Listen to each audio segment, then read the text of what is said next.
Option C, the right side spiral staircase.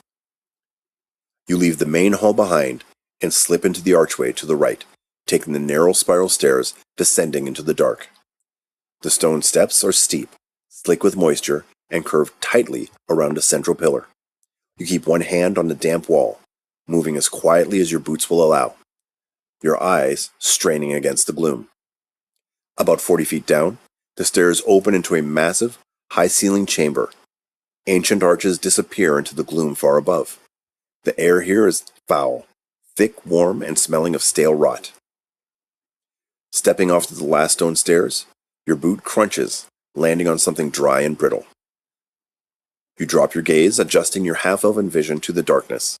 Scattered across the floor are dozens of withered, husk-like corpses.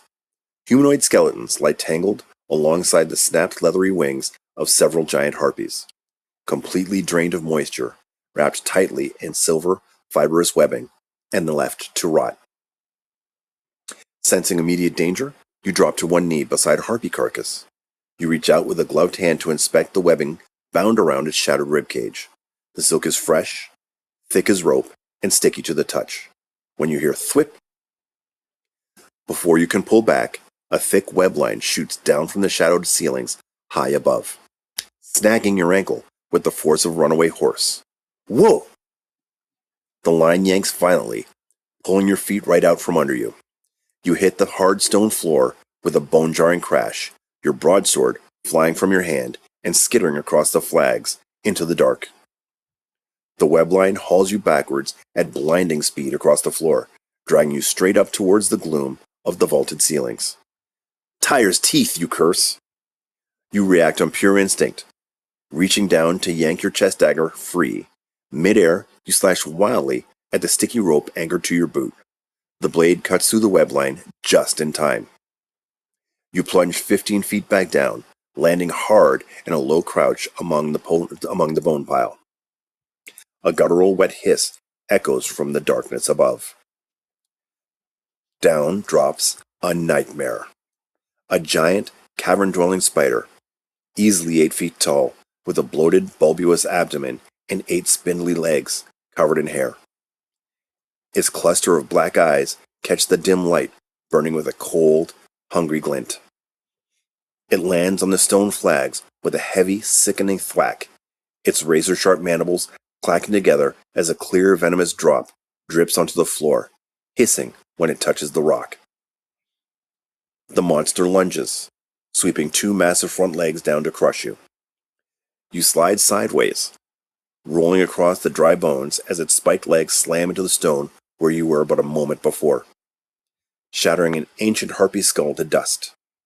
Springing to your feet, you rush the beast from the side, driving your dagger straight into its jointed knee with a crunch. Thick yellow ichor spurts from the wound. The spider shrieks, a piercing high-pitched squeal, and violently bucks its body. Its heavy abdomen whips around, catching you squarely in the chest and blasting you across the room like a rag doll. You hit the far wall hard, the air exploding from your lungs. Pain flares through your back, but you barely have time to gasp before the monster is on you again, moving with terrifying and unnatural speed. You throw yourself to the left as a shower of thick web sprays blankets the wall behind you. Scrambling across the floor, you reach for your broadsword resting at the center of the room. Your fingers wrap around the familiar hilt. You spin on your heel just as the beast leaps through the air, coming down straight over you. You plant your boots and thrust your broadsword upward with everything you have. The blade drives itself into its underbelly, but slides off the thick chitinous plate with a screech of steel, dealing only a glancing, flesh-deep gash. The monster's weight crushes you to the stone, and before you can recover, its dripping mandibles snap down into your shoulder. A burning, blinding agony spikes through your collarbone as its fangs pierce through the leather and the flesh of your arm. The potent venom hits your bloodstream instantly, spreading like liquid fire down your torso and turning your muscles to lead. Your strength vanishes. Your grip on the broadsword slips away. Your vision blurs, and the cavern spinning as paralysis locks your jaw and freezes your limbs in place. You fall backwards onto the cold stone, unable to move a muscle, unable even to scream. The monster, wounded and enraged, stands over you, clicking its fangs as it begins wrapping thick, suffocating bands of white silk around your body. As the web seals around your face, a skittering sound echoes from the dark corners of the vaulted ceiling.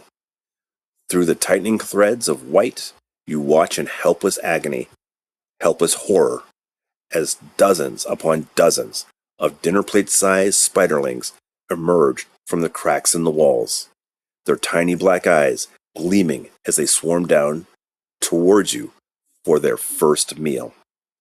The light fades, and the dark takes over. This is the end, and you have died.